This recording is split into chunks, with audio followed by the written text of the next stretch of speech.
For taking the time to be here, and you'll hear from the folks to my left and the right in a moment, and I'm grateful for their presence and their hard work over the course of a number of years. We're here to talk about some of the efforts that have been underway since 2019 that were accelerated in early 2023 and continue throughout the state of California as it relates to crime suppression and partnerships that have been supported by local law enforcement in coordination and collaboration with the California Highway Patrol, the Department of Justice, and of course members of the Cal Guard. As you may recall, in 2023, early 2023, we were so about efforts that she wanted to push to jointly connect some of the law enforcement activities with the district attorney in San Francisco, our state Department of Justice, and the California Highway Patrol. We announced that operation that included CalGuard, included JAGs to help with prosecution in partnership with the city and county of San Francisco. You may recall the early success of those efforts. There were 6,200 citations. There were hundreds of stolen vehicles that were recovered and guns, illegal guns. Over 700 pounds of fentanyl was seized because of that operation. So successful was the operation in 2023 that we started receiving phone calls from other mayors throughout the state of California. At the time, Oakland was a hotspot. And Oakland, not only the mayor, but members of the County Board of Supervisors in Alameda, members of the city council, including clergy. We had a meeting here at the governor's office, and perhaps the most vocal advocates for partnership with the California Highway Patrol were members of clergy. We initiated that operation, which continues to this day with tremendous success. I underscore that success to highlight the fact that there has been over 4,000 vehicles in Oakland alone, stolen vehicles that have been recovered under this operation. Illegal guns, DUIs, that operation continues again to this day quite successfully, embraced by the new mayor, currently members of the city council, including, again, those that help sponsor this effort at the county level. We've expanded those operations in San Bernardino. We expanded those operations in Bakersfield. And we've received additional requests in other parts of the state. And that's what we wanted to highlight here today, that we're going to be expanding this operation, building on the success that is now included over 9,000 arrests statewide, a effort that will now take shape on border division down in San Diego. We're going to advance this effort down in LA to other parts of the Central Valley, not just limited to Bakersfield, in partnership with Mayor Go there in San Bernardino. And we're going to expand this operation in a collaborative that continues to include the cities and counties, our partners in the sheriff's office and local law enforcement agencies. We continue as well to work with the federal partners. I'll remind you, in San Francisco, working with the Biden administration, that we initiated as we launched the CHP operation, federal partnerships, an incredibly important and impactful partnership with the DEA, with the FBI, and with the Department of Justice. Operation Overdrive also advanced a lot of the efforts that have substantially improved quality of life and conditions in San Francisco. We continued to seek collaborative partnerships along the lines which we enjoyed in the Biden administration, and we continue to seek collaborative partnerships with local law enforcement agencies and local elected officials throughout the state of California. These operations will be targeted, they'll be data-driven, they'll be focused on the basis of intelligence gathering that's coming from different law enforcement agencies on the basis of these existing task forces and existing relationships.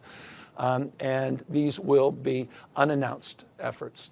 Teams, minimum teams of 15. They'll include K-9 teams. They'll include lieutenants, sergeants, and 10-plus officers. Will surge up, and the commissioner can talk a little bit more about how he sees these teams operating. They'll be mobile. They'll work on a regional basis, and as I noted, they'll be expanded. They'll be pulled out of 6 divisions, at least sort of organized around 6 divisions throughout the state of California. But the big announcement here today is building on the success of this proven program. We're now expanding it to 3 additional areas in the state, notably LA, San Diego, and other parts of the Central Valley.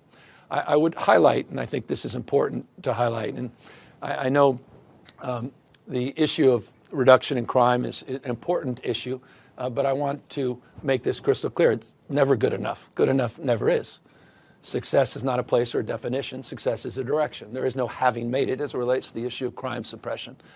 That's why in California we continue to build on not just these partnerships, but over $1.7 billion of resources that we have provided under our public safety plan in this state since 2019. I will highlight specifically those partnerships that were significantly advanced, the $267 million in particular that was forwarded for prosecution, vertical prosecution grants for sheriffs, district attorneys, and law enforcement agencies throughout the state of California. 55 LEAs received, local law enforcement agencies, those grants. And that was specifically targeting retail theft, organized retail theft. You may have seen highlighted the outstanding job in partnership with 5 counties, led by Ventura County, other counties in Southern California, the work they just did and announced as it relates to the indictments, 43 counts and criminal charges in those 5 counties related to Home Depot operation that came from the support of those grants. And that was advanced because of a package of legislative reforms that I had the privilege of signing as it relates to organized retail theft that we signed last year and charged under one of those 11 or 12 specific pieces of legislation. Again, we continue to stack more support, and we continue to recognize we need to continue to do more to support our efforts. Of course, we have seen some progress. These numbers bear that out, but these numbers mean little to people. These are aggregate numbers, but we don't live in the aggregate. Everybody lives in a different community with different conditions, different challenges, and we are mindful that we have a lot more work to do. And that's precisely why we are announcing this today. I would rather be remiss if I did not comment on some of the activities as it relates to the National Guard at the federal level before I turn it over to the Commissioner and the Secretary. I am mindful, and I hope you are mindful, that any hour, any day, Justice Breyer will come out with a decision on posse comitatus. It will be the first district federal court judge in the country to adjudicate the facts on the basis of depositions that we had and hearings that we had a few weeks ago in federal court, where we deposed members of the Trump administration, Border Patrol, and the military as it relates to their operations in the state of California. I think its consequences will be profound and far-reaching. We're waiting to see that decision, and we're waiting to reflect on the impact of that decision, not just here in the state of California, but the prospects, I imagine, if we're successful in our efforts in highlighting our concerns around posse comitatus, that it will find its way into the appellate court, and the impacts, of course, that could be felt as it relates to the determination of that court on the broader western part of the United States. So our mind is fixed on an issue that remains a top priority and focus for all of us. We're not naive about the challenges that continue to plague our communities throughout the state of California. And we've, every Tuesday, provided you the information. And I'll close on this. Many of you reported on it. Some I would encourage to take a look. But every Tuesday, we highlight our what we refer to, forgive the vernacular, Takedown Tuesdays. And we highlight the progress of these existing efforts. We'll continue to do so in a transparent and forthright way, as we have over the course of the last few years. But we'll do it on the basis of these renewed efforts and these significantly expanded operations throughout the state of California. Commissioner, perhaps you want to talk a little bit more about what you intend to do and what you've been doing. Chandari, I'm the commissioner with the Higher Patrol, joined with Assistant Commissioner Rodney Ellison. He oversees all field operations for the state. For us, it's simple, doing everything we can in our power to make California the safest place to live, work, and travel. We are all Californians. We live in the communities that we serve, and we want to be out there serving the people of California. As the governor noted, we had the full-time crime suppression team in Oakland that has been extremely successful. And nobody knows that better than the people of Oakland, the communities of Oakland, who thank these officers every day for the work that they're going in there and doing. The numbers speak for themselves. We have part-time teams currently in Kern County. We have a part-time team currently in San Bernardino County. Our plan moving forward is to make those teams full-time, bifurcate the team in Kern County, service Fresno, open a team in the Sacramento region, open up a team in Los Angeles, and open up a full-time team in San Diego. These teams, as the governor noted, will range in size from a floor-level buy-in from 12 to 15 officers. Those numbers will grow depending on the size and scope of the operation and the need of the community that we're working with. We're very grateful, and I want to recognize our partners with the local allied agencies. Many of them have reached out to us and asked us for this help. We look forward to partnering with them. We look forward to serving the specific needs of the communities, whether that's open-air drug markets, whether it's street racing, whether it's auto theft, drugs, whatever it is. Finally, I just want to thank the men and women. I want to make this distinction. The people that we put on these teams volunteer for these teams. They come from the communities. They take this very personal. I want to give a shout out to the men and women of the Highway Patrol. We set a goal this year to remove as many crime guns, illegal guns, from the streets that we can. The highest year we've had to date with the Highway Patrol hovered around 2,100. Year to date this year, we're just at 2,500 crime guns that they have removed from the streets. On top of that, almost 1,100 pounds of fentanyl, illegal drugs that are polluting our communities. And so to the men and the women of the Highway Patrol, I say thank you. To the governor, thank you for the support, the confidence. To our teammates and the local allied agencies, we look forward to working with you. I appreciate it, Commissioner. And Tokes, perhaps you can update some of those coordinated operations. You're also doing a lot of work, continue to do a lot of work with cities and counties as it relates to encampment cleanups and quality of life issues. Absolutely. Good morning, everybody. Thanks for taking the time to be here. Just two really quick points. Number one, I want to thank the governor for his continued support and leadership on this issue. He's, every single time the CHP has reached out for support and come up with a new idea, or he comes up with a new idea, we're able to move it forward, and the evidence is there that it's making a difference. So thanks to the governor, and thanks to Commissioner and Commissioner Rodney as well for all your support in moving a lot of this effort forward, and for the governor's continued leadership. Number two, even though the governor said in his comments we don't live in the aggregate, look, his team, my team, spent a lot of time looking at the data. And when you look at this data, it clearly shows a lot of the efforts that he's been leading, the commissioner's been leading, it's making a difference. That chart he showed, Oakland, San Francisco, crime down. Overall as a state, violent crime is down in 2024, 4.5%. Property crime is down, 8.5% across the state in 2024. As the commissioner noted, it's not just he and his teams. Those allied agencies obviously play a significant role in driving those numbers down. So I think it's just important to note that even though the governor is being bashful and saying, you know, we don't spend all our time here, our teams do. The people in the community should be feeling that impact of improved safety out there, no doubt. But to the governor's point as well, these issues related to crime are very much connected to what our streets look like.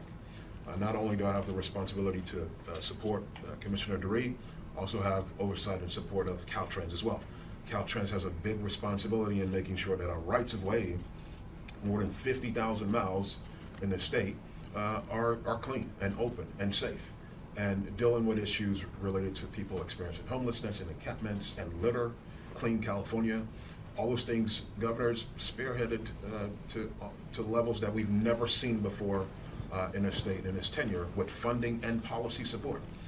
And so we're going to continue to do that work as well. Beyond CHP, Caltrans is going to continue to be focused and stepping up in cities like Oakland and San Francisco, and Bakersfield, San Diego, LA, to make sure that where we're seeing high numbers of litter or possible encampments, we're cleaning those up, and not just cleaning up encampments just to disperse people, but to make sure that they have long-term housing and care that they need as well. It's very, very important in the work that we do. We're not just going out there and cleaning up our sidewalks and clearing people out of the way. We're making sure they're connected to the continued services that they may need as well.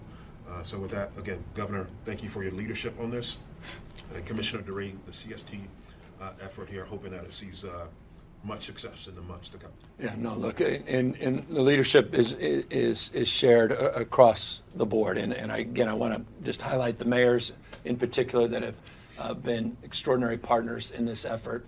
And it's a bipartisan effort. We're moving in Republican communities, Democratic communities, but we're all moving in the same direction.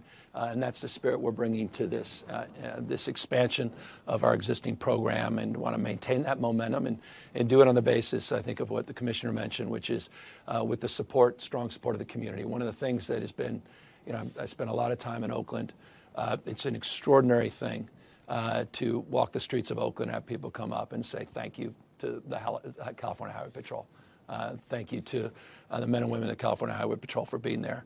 And that's testament to the quality of the training, but also the quality of leadership. And so I just want to acknowledge the men and women that are in front lines and thank them for being extraordinary ambassadors for this program that allow us to be in this position to be able to expand it significantly across the state. With that, we're happy to answer any questions. Governor, is this in response to President Trump talking about, or is it to prevent the possibility? When President Trump talks about deploying more National Guard troops to more cities, is this part of a response or to prevent that from happening? Well, I think you can go back to your own reporting.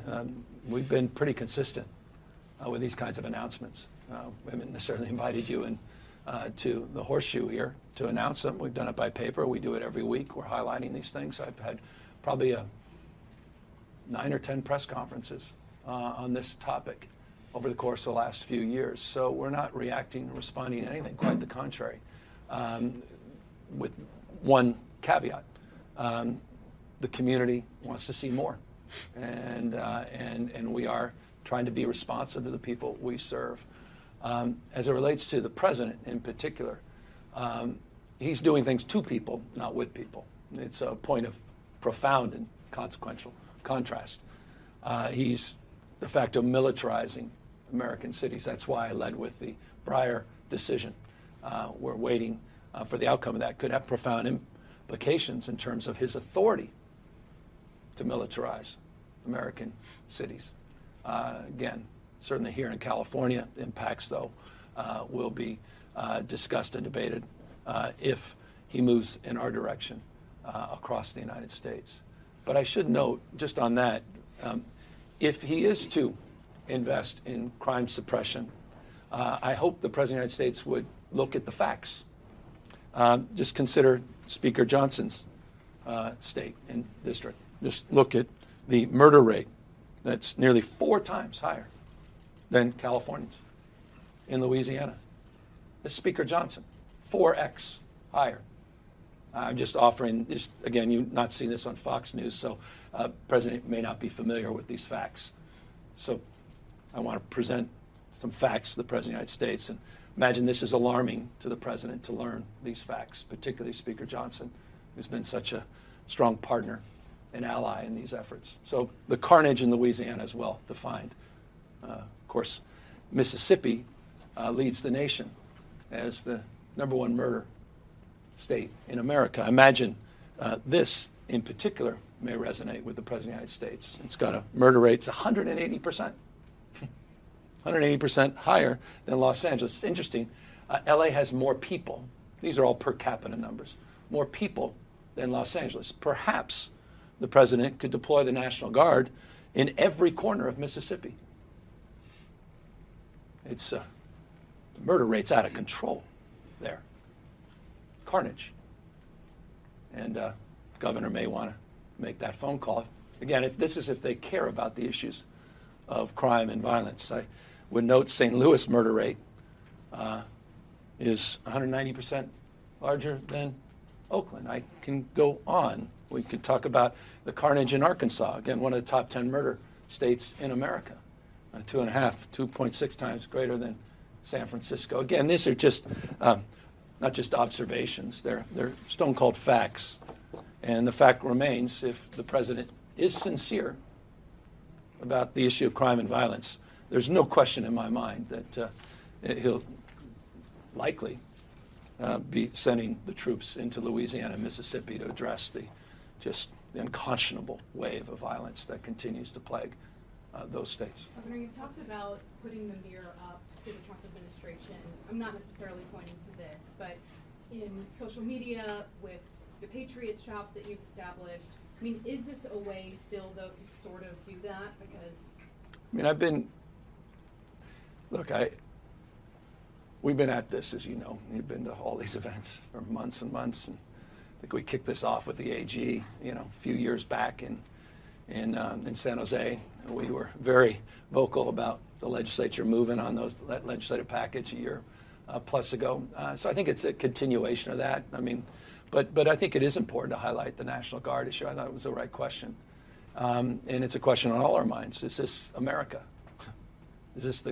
Are we losing our country? Have we lost grip with reality? The idea that the military can be out there in every street corner. In the United States of America, that people that don't look like me, the black and brown community, quite literally feeling like they're racially profiled, scared to death to walk their dogs or go to the grocery store. Even in some cases, now you're hearing more and more about it, going to the hospital to get emergency care, let alone preventative care. For that matter, even going to school or a graduation we saw last year, funerals, weddings, events. So, no, I think it's important to build on what we're doing, yes, to extend that narrative, to expand our successful programs, to acknowledge we have work to do, not suggesting otherwise, but also acknowledge that this country needs to wake up to what's going on, and not just the authoritarian tendencies, but the authoritarian actions by this president. This cannot be normalized. And yes, so I'm highlighting some just blatant hypocrisy.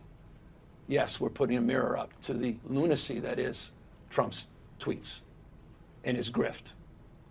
The madness that is someone that would dress up as the Pope and tweet that out, or put his face up there on Mount Rushmore in a Superman costume. President of the United States. So I do think it's important to put that mirror, that lens back, and have everyone reflect on it and say, well, have we accepted this as normal? Why aren't we calling this out more clearly? So extension of what we're doing, but also, yes, highlighting some of that. We know that he often, challenges facts. We saw him challenging crime data in D.C. What's the plan in place if he obviously doesn't believe? Well, I mean, it's an administration that's always believed in alternative facts. In fact, facts don't matter, illusion rules. That's why the chatbots at Fox are so successful at night. Shape-shifting, facts don't matter. They flood the zone with narrative. But facts are stubborn things. And the fact is, Mississippi, I mentioned Arkansas. How about Tennessee? Alabama. Alabama's top 3 murder states in America. Where's the President of the United States? I thought he cared. These are his states that voted for him. His state of mind doesn't seem to be focused on the issue of crime and violence. It's about an expression of authoritarianism. He reflects and waxes, I think, 2 of the last 3 days, talking about being a dictator. I hope people pay attention. And so we are data-driven here. This basis of facts, in evidence, not just police chiefs that provide that information, but the FBI that stress tests that information. We still believe that facts matter. And that's a question for the Trump administration. I'm not convinced he does or ever has. Governor, thanks for having us in your office. I think it's the first time we're in this setting. Yeah. Speaking of mimicking, were you trying to resemble the Oval Office? And can you speak to this setting in I don't think this comes close, but I appreciate. What was behind it? You wanting to do it? No, I mean, we were going to go down to the second floor for all of you insiders. I've never been inspired by that place, so and so I thought it would be nice just to mix it up a little bit. And so talk to Izzy. He had a creative idea today, and thought it'd be nice to invite some. 1 or 2 of you have been here, and I think we created animus because others weren't invited in here. So we figured it would be easier to get everybody in. I have a question to your point about crime rates going down in some of these communities that you're deploying additional resources into. That's been an argument when it comes to where Trump has been deploying the National Guard in places where crime rates are actually going down, like places like DC. So how can you justify that? What's the reason for putting more resources and more law enforcement on the streets where communities might be seeing decreasing crime rates? Well, because, as I said, good enough never is. A decrease is not, I think, look, and this is more my own observation. This is more of a tonal observation. I don't think it's a very good argument to make that, well, we're down 15, 20% when you still have people whose cars are broken into. You still have crimes being committed. You still have murders. You still feel unsafe in certain parts, in certain communities and all across this country. So I think we have to be very careful about that. And I'm not arguing to defend the status quo, quite the contrary. We think we can do better still. Just because we have the second lowest homicides in modern recorded history, certainly my lifetime, doesn't mean we can't do better. We can. And that's what this is about. But again, I also would highlight that our efforts were focused in the initiation of this effort that we're expanding here today. We're focused on hotspots. We focused on parts of San Francisco 2 years ago that were of concern. We've seen progress, but not good enough. I talked to the mayor the other day about it. He wants to see more. He was very encouraged by our willingness to engage and re-engage back in San Francisco. We went to Kern County, which was the murder capital of California, Kern County, a few years ago. I'm off the charts. I think for 5 out of the last 6 years, they've been the murder capital of the state. And we reached out to mayor and the county, and we said, look, this is not just about coastal cities. This is about parts of the state that we don't overlook, but often parts of the state that are overlooked. And those partnerships have proven unbelievably successful. By the way, I mentioned Mayor Go because not only did she enthusiastically embrace this, but she's seen some of the biggest decreases in crime in Bakersfield in the state. We're using not just our mobile resources, we're using our air resources down there as well, and I appreciate the commissioner's work in that respect. We're going after sideshows down there, and we've seen some success. So their willingness to engage has been profoundly consequential and beneficial, and I think a lot of those communities that have seen declines think they can do better, can do more, and that's why we're going about that. Governor, you mentioned hotspots. Can you speak a little bit more, maybe you all can as well, to what's happening in Los Angeles County, what your plans are, if there's specific crimes you're targeting or enforcement you're going to stand up there? Yeah, it's still early. We're having conversations with LAPD. I can tell you this, the city, the mayor's office, and our counterparts with LAPD are very excited about the partnership we're going to do. That's probably going to be one of our biggest number of resources. We have a lot of officers in LA County, so it's going to be an easy lift for us. And so we look forward to being proactive with them. And really, it's going to be, we sit down and plan out these operations 30, 60, 90 days out with Los Angeles Police Department and see where we want to combine our forces. So. You mentioned retail theft, you mentioned street racing. Are there any specific types of crime you'll be focusing most on? Yeah, I mean, our bailiwick is auto theft, obviously, just any crime. When you have a crime issue, the governor talks about where these trends are going up. Our plan is to go in and do what we do. We go in and saturate an area with high visibility in-view patrol. We're going to put numbers of black and white patrol cars and officers in uniform in there. It deters criminals. The people that have a problem with that are the criminal community have a problem with us coming in and saturating an area. So whatever the crime is, when we come in and do just enforcement that leads to good police work, that crime goes down. So I want to just, and if I may, well, forgive me, but just I want to also compliment the commissioner.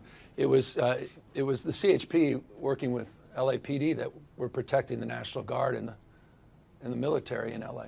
I want to thank them for that. The LAPD, in partnership with the CHP, had to protect the federalized guard and the United States military after Donald Trump federalized them. And I just want to compliment you more publicly for an outstanding job in that respect. Forgive me. Can you talk about what your efforts will focus on in Sacramento and the Central Valley? yeah, same thing.